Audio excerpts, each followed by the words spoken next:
I must start with a qualification. I'm rather out of my depth. It's not the first time, but this time particularly so. I did not know Neville Alexander. I don't know Neville Alexander's work as well as I should. I heard him speak once or twice.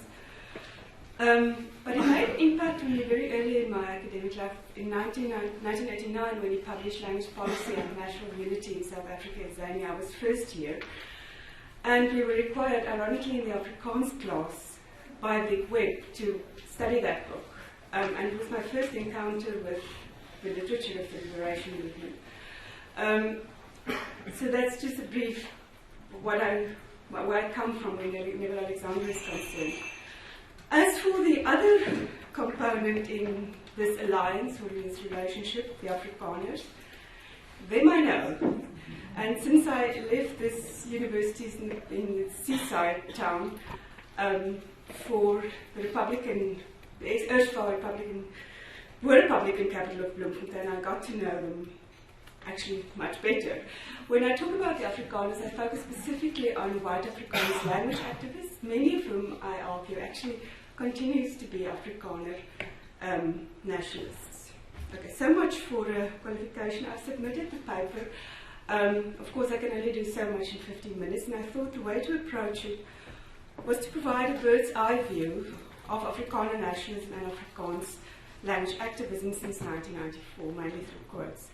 I think what the issue has often came up this morning, where it was said that Afrikaans served as an example, or should serve as an example for the African languages. If you look at the development and the promotion of Afrikaans over a very short span of time. I think my argument is that it actually didn't set an unproblematic example, but hopefully that will become clear. So if we start in 1934, it was said, and if you look at this quote, it is one of the very earliest attempts to promote multilingualism or to defend the development of the diversity, linguistic diversity in South Africa.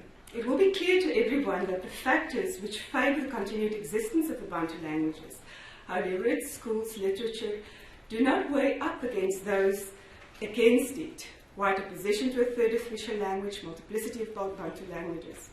But there is one factor, and that is the most important, which I have not mentioned, and that is the will of the people to stand on guard, to remain immortal as a people. If such a will exists, then it can operate only from the medium of a unique ethnic language. From the history of the Boer people, and this is the, we will see now when we see the author, what the racial paternalism of apartheid entailed. From the history of the Boer people, we learn how a people can retain its identity despite insuperable difficulties and enormous economic disadvantages. The future will teach us as whether the Bantu have a significant ethnically conscious stratum to persist and win for their languages a firm and abiding place in South Africa. From our side, we can do much to encourage these peoples in their struggle for cultural existence if we try to understand and respect their language and culture. Now, this came from a man, Van Iceland, in an article he published in 1934, What Will Become of the Bantu Languages of South Africa. Now, 1934, apartheid was not yet a concept, but this can arguably be regarded as one of the earliest inputs into the apartheid ideology. And Iceland was arguably the pioneering architect of apartheid. He was the founder and the first head of the Bantukunde department at the University of Stellenbosch, became Inspector of Native Education in Transvaal, and when Dev Malan appointed Verwoerd as Minister of Native Affairs, Iceland became his secretary. So he was a principal architect of one of the most oppressive pieces of apartheid, namely the Bantu Education Act. The position of the Iceland Commission, which it adopted in the report on Bantu education, was that African cultures were dynamic and could provide context for modernization of entire peoples. The challenge facing Bantu education, so the report claimed, was to inculcate a groepsgevoel and a sense of pride in the volkseie among Africans. Unsurprisingly, and this is a quote from Herman Guillemeur, the report evinces a strong belief in the superiority of mother tongue education. Now, like Afrikaner nationalists before him and Afrikaner nationalists to come, Hendrik Verwoerd presented the choice for mother tongue instruction as a choice informed by pedagogy. When he read the bill to the Senate in 1953, he said, when taught in English, the Bantu child, unlike our white children who are taught in their home languages, cannot achieve thorough understanding of the reading material. Afrikaner nationalists also projected the implementation of mother tongue instruction in black schools as an inalienable human right, one which the Afrikaner nation itself had struggled for and attained fully only in 1925. And of course, those in the liberation movement see through this sort of ideology cloaked as good pedagogy. A.C. Jordan took the following stance. In order to achieve their purpose, the rulers must exploit the universally accepted educational principle that the best way to impart knowledge is to use the pupil's own mother tongue. As educationists, we cannot reject this principle. But as Democrats, we reject the idea of a Bantu community or coloured community. And even if the given mother tongue is in such a state that it cannot take the child beyond the confines of the supposed own community, then we must insist that while the child continues to receive training in the use of his own mother tongue, he should, as early as possible, receive instruction through a language that will ensure him a place in the world community.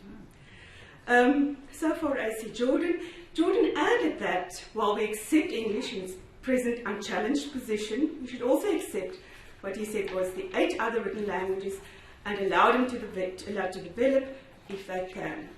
So on the face of it, if you look at Aisling's position and Jordan's position, they were advocates of the same cause, as was Neville Alexander, the promotion of multilingualism of the African languages of South Africa.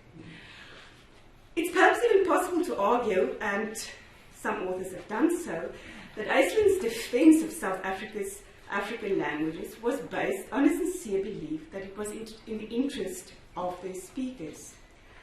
But to speculate on the true motives of politicians is pointless. What cannot be denied is that Afrikaner nationalists knew all too well that it was in their own interest to replace what Moody calls the negative racial nationalism in the black community with positive language-based cultural nationalism.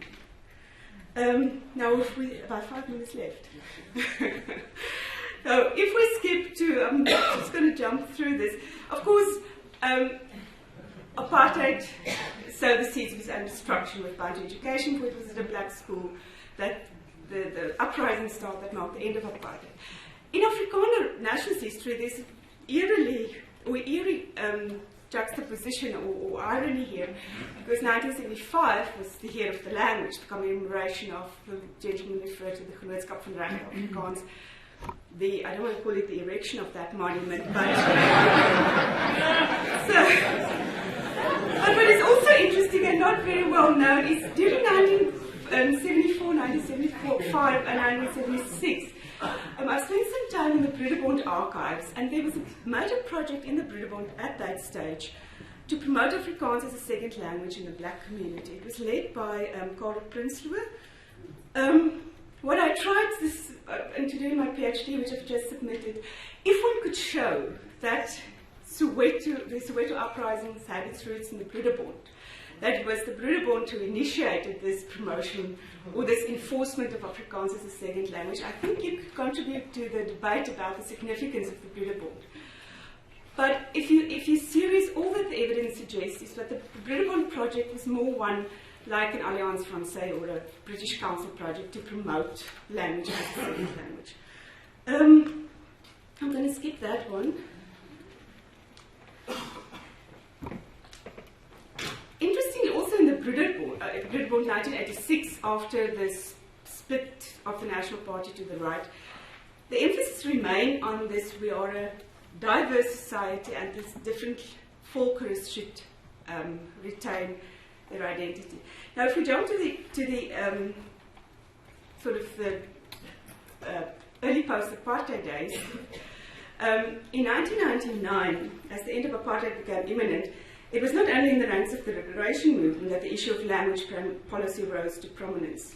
For its National Congress, or Bondsraad, the first to be held after F.W. de Klerk's landmark speech of February 1990, the Afrikaner Brederbond chose the theme of Afrikaans in education in the new dispensation. Now, compared to previous things, this was a telling choice. It was the first Bondsraad, this first national annual conference, or biannual, in which the British focused pertinently on language. So the loss of power is looming large, and now suddenly the focus is on language. During that same year, they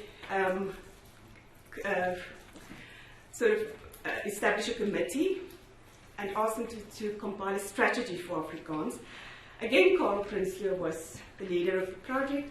He remained prominent in the post-apartheid years as well. So the thesis I tried to show you have this continuity, not only of ideas, but also in people. One of the outcomes of the Broederbond strategy for Afrikaans was an organization which is bankrolled to this day by Naspers. The establishment of the Stichting vir Afrikaans during May 1992 was part of the Broederbond swan song, yet it marked the beginning of a major Afrikaner initiative to create a racially inclusive Afrikaans language movement. Of course, it was met with skepticism in some corners, people saying this is an opportunistic attempt to co-opt people, it's too little too late. But on the face of it, you had a development of a non-racial Afrikaans language movement. The Stichting vir Afrikaans became the Stichting vir Bemagtiging deur Afrikaans in 2000. Throughout its existence, was led by people who identify themselves as brown, not black, but brown speakers of Afrikaans. But by, now I have 1 minute left.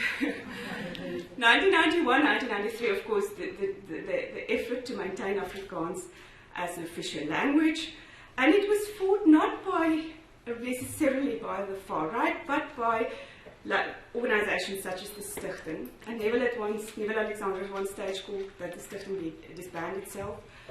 1993, what I want to get at is, once the battle was won and Afrikaans retained its official status, came another battle for the Afrikaners. This comes from a book by Segal and Court.